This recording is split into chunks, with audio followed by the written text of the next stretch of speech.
For a country fresh out of a recession, the 16-day shutdown was costly. According to Standard & Poor's, the shutdown came with a price tag of $24 billion. Now, even though there was an agreement and the government will be funded until January 15th, it still looks like there will be a sequel. And many economists worry that Americans will be afraid to invest, create jobs, and even go holiday shopping.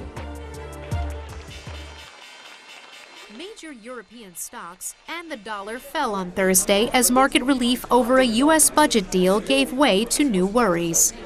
Well, obviously, we saw a little bit of a sell-off after it because it didn't appease all sides, but we did get a deal done to avert a major crisis. It would have been very bad if America were to default. Investors are now concerned about the economic impact of the 16-day government shutdown and prospects of a rerun early next year. Nothing's been fixed. We lost $24 billion according to S&P. And what's worse, they're kicking the can down the road towards the holiday season.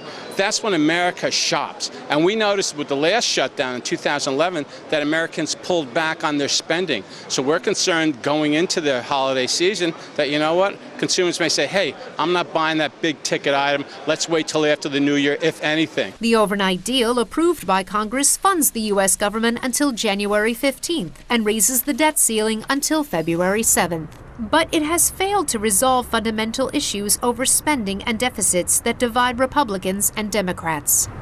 The battles remain ahead next year, and we all know there are new deadlines, and the real problems have yet to be fully addressed. And what worries me is that people seem to sort of err on the side of more spending and more debt, rather than actually trying to tackle these issues head on. Markets initially welcomed the last-minute deal, but the rally ran out of steam as the longer-term implications sank in. Fitch Ratings on Tuesday placed a negative outlook over the U.S. credit rating due to the political brinkmanship. Now, as difficult as this drama was, it looks like there will be a part two. There will likely be another round of Democrat-Republican budget negotiations because the government is only funded until January 15th, and the debt ceiling has to be revisited as well by February 7th. Now, joining us now is Dr. Robert Kubey. He is a professor of journalism and media studies at Rutgers University. And, of course, we have our friends Dee Dee Benkie and Jackie Guzda. Ladies, thank you for staying with us. We are talking about the cost of this government shutdown, $24 billion according to Standard & Poor's, and they're saying that the U.S. economy will now grow 2.3% instead of the predicted 3%. So we want to talk about what is going to happen, and especially as we come into the new year.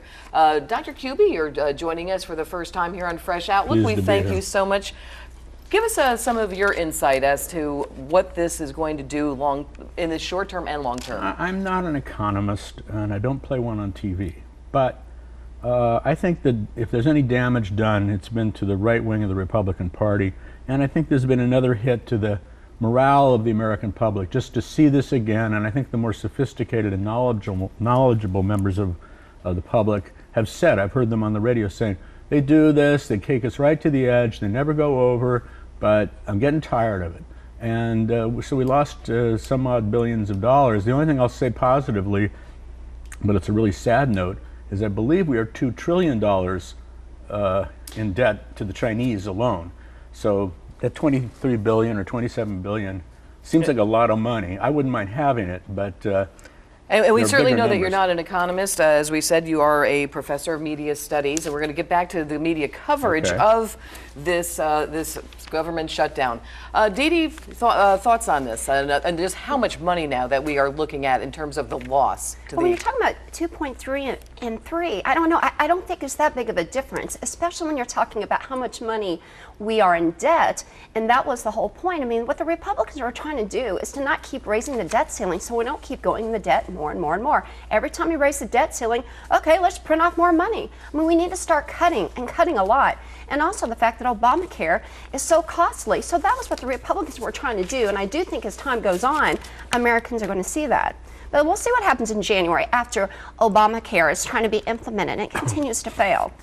In terms of, okay, Jackie? No, because of the tantrums of the extreme right-wing party, and I'm not saying the entire Republican Party, we are now, as you said, $24 billion more in debt. We are now going from crisis to crisis. It's time that the two parties, if they cannot come together, they start working with each other. The big problem is coming from Ted Cruz and his posse. Well, let's just talk about the media coverage right now, and I know you want to reply to that, Dee Dee, but I do want to get to because we have two people here that are experts on the media coverage. Dr. Kubey, talk to me about how you think that the reporters and journalists handle this. I saw the article, I believe, in the Washington Examiner, which is a paper that is a little right of center, and they were complaining how there was something like 41 stories blaming the Republicans and like 0 stories blaming the Democrats. But I'm sorry, this was a slam dunk analysis. I don't know how anybody could think that the Democrats were more at fault in this one. I really don't. I'm not a big fan of the Republican Party, but I will say this, I've been a lifelong Democrat, and I never thought I would say this. I began to actually feel sorry for the Republican Party through this, and I'm not just joking. I think that the intransigence, the stubbornness of that group of 40-odd Republican congresspeople in particular has hurt the Republican Party, and I think it's going to hurt them in the forthcoming elections. But what the argument, of course, that the Republicans have is that you can't fund Obamacare,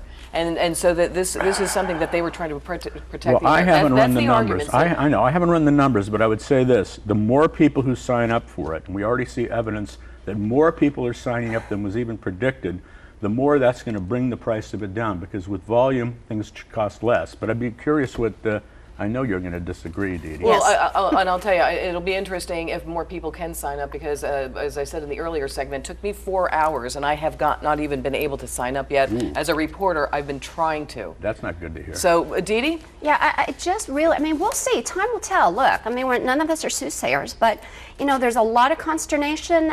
People are confused about it. They're not happy about Obamacare.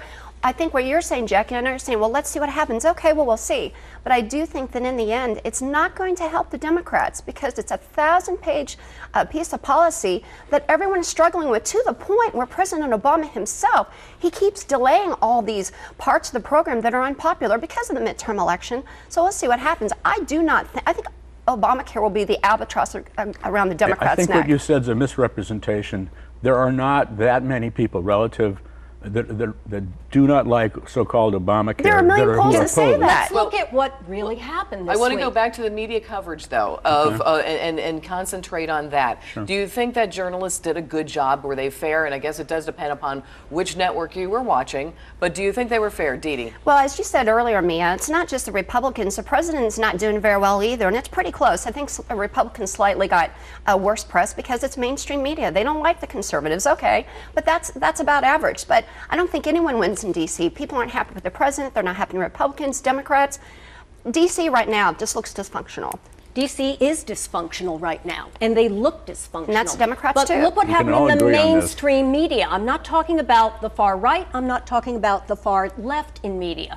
The reason that most of the networks blame the Republicans by a far shot is because the blame at this time, in reality, no propaganda on either end, because it really was the fault of the Republicans. It belongs there squarely. All right, and Dr. Kubey? This is like there's a strike right down the middle. Everybody can see it, and there are members of the Republican Party who are going to say, no, that was a ball. That was ball 4. He takes the base when it was a strike. And I'm going to ask the three of you to also just share with us, if you were to open up your computer or open up a newspaper or whatever it might be, what is your favorite publication? Where do you find your news? Dr. Well, Kubey? lately, I have changed lately. For a long time, I was reading the New York Times, which is left of center. I still think it's the great paper in this country. But I've started to read The Economist, and it's out of Britain, and it's more moderate. But I learned more about the world in The Economist than I ever have before from Newsweek. I've written even for Newsweek or from the New York Times. They do one-page takes on, I've been very interested in China lately, and I think they do a superb job. Well, apart from Evbrew TV, which I watch all the time, I'm a news junkie. I have all the channels on. I have MSNBC, I have Fox on. I will then go to CNN. I open up the news. I go to latest headlines. I look at all the big newspapers. I love it. I love Al Jazeera. But if you were to, okay. Because I want to see whatever. Your favorite? Ebru. Oh, the shameless plug, but I agree. No, I'll say, look, I love Fox News. I think it's great, obviously. So and Ebru, of course. Ebru, Ebru. of course, There we go. and Wall Street Journal. All right. Stay with us, everyone. If any of you have logged on to the healthcare.gov website, you likely had some problems, as we've been discussing. When we return, we'll talk about the tech glitches for Obamacare and what's next for Americans seeking healthcare coverage.